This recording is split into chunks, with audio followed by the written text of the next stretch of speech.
Welcome to Storytimer at Large. Betty Fair Burns. He said she went with him willingly. He said they met at the grocery store and then went to her apartment in Indianapolis and then for a drive and a walk through a pet cemetery at 13,000 East 21st Street near Greenfield, Indiana, an hour away. Does that sound like a normal first date to you? Betty, also known as Betsy Fair Burns, was 33 and lived in Indianapolis at 9828 East 21st Street in an apartment. She was a UC Berkeley graduate. She grew up in the little town of Scotia, California. It's in the picturesque rural Northern California near the cool and foggy coast. In 1974, she was recently divorced and worked as a clerk for Allstate Insurance Company. Her parents lived in Oregon. Bobby Lewis Barnett already had a criminal record in 1974. He lived at 9811 East 24th Street.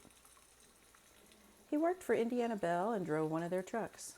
That's how he was tracked down.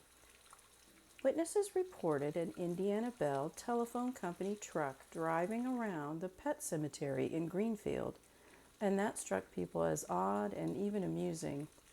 Dead cats and dogs don't usually have phones and don't usually need anything fixed on those phones. Saturday, May 18th, 1974, Bobby Lewis Barnett, a.k.a. sometimes it's spelled Bobbie, and the Lewis is spelled Lewis. Sometimes it's spelled Bobby, and then Lewis like St. Louis. Bobby Lewis Barnett said that he met Betsy at the Marsh grocery store at Post Road and 21st. He said the two left the grocery store together, and Betsy went with him in his truck, leaving her car at the store. He said they went to her place, and she left her purse there.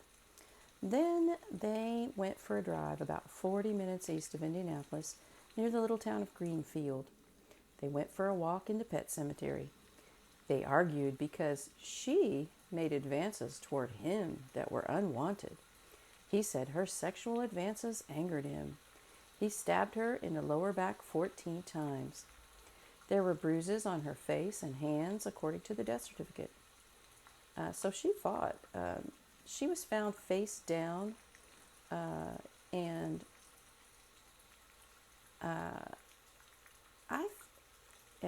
she was found face down there, and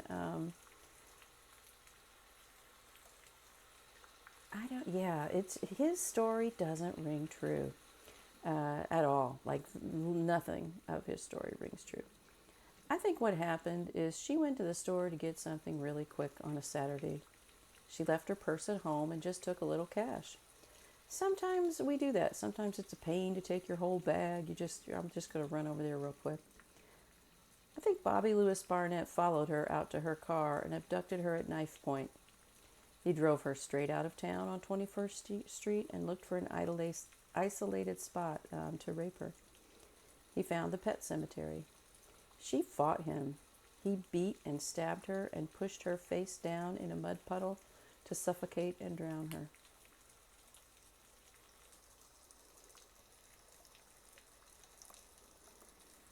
I don't think there's any way she went willingly with him. All we have is his side of the story. He confessed to police after Betsy's body was found by a group of Girl Scouts on Saturday. Witnesses reported seeing the Indiana Bell telephone truck there earlier in the day after they heard about the body. Bobby Lewis Barnett was convicted in November of 1974 and sentenced to 15 to 25 years for murder in the second degree of Betty F. Burns.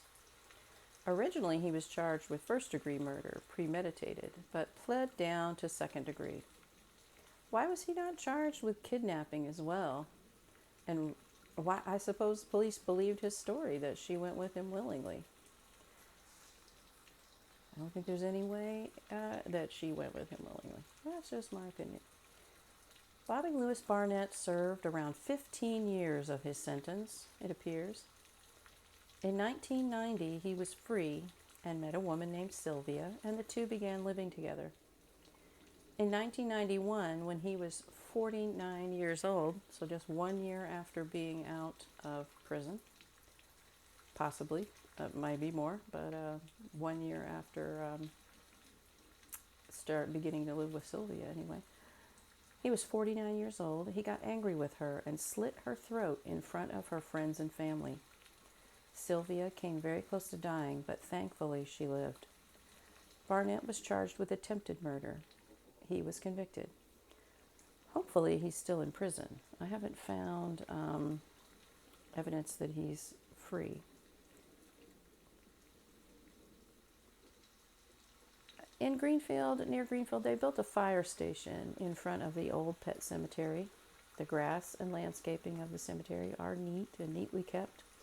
It isn't an overgrown and isolated spot anymore, and somehow that makes me happy. I think Betsy would be pleased by that too. Betty Fair Burns was only 33. She was just figuring life out. She was working and living in her own apartment. It was 1974. She was living that Mary Tyler Moore Show dream. She was probably thinking about the future and feeling optimistic. It was May in Indianapolis. That's a beautiful time of year with the race coming up, the Indy 500. Betty deserved so much better. She's buried next to her grandfather in Gilroy, California. Her parents joined her there many decades later. Rest in peace, Betsy.